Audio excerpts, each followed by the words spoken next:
କହିବେ ମାନେ ମୁଁ କିଛି ଭୁଲ କହିଲି କି ଠିକ କହିଲି କି କଣ। ମୁଁ ଯାଇଥିଲି ମୋ ବେଷ୍ଟ ଫ୍ରେଣ୍ଡ ଘରକୁ, ବହୁତ ଦିନ ପରେ ଯାଇଥିଲି।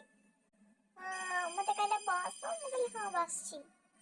ଇଲୁ ମୋ ପାଇଁ ମତେ ଚାହା କରିବାକୁ ଗଲା, ସେଠି 20 ମିନିଟ୍ ଅଟକିଲା। ଚାହାଟା ତ 5 ମିନିଟ୍ ହବ, ତୁ 20 ମିନିଟ୍ କରିଥିଲୁ କଣ? ତ ଇଚ୍ଛା ନାହିଁ ମୋ ସହିତ କଥାବାର୍ତ୍ତା ହେବାକୁ। ପୁଣି ଚାହାଟା ତ ଆଣିଲା, ଚାହା ସହିତ ସେ ଯୋଉ ଆଠଣିକିଆ ବିସ୍କୁଟ ଆଣିଲା ଖାଇବା ପାଇଁ ମୋ ପାଇଁ। ଚାହାଟା ଯୋଉ ଆଣିଛି, କୋଉଥିରେ ଆପଣ ଆଣିଛନ୍ତି କହିଲେ? ଗିନାରେ ଗୋଟେ ଆଣିଛି।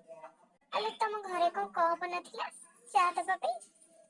ତୁ ଏଇ ଅତିଥି ଚର୍ଚ୍ଚା କରୁଛୁ?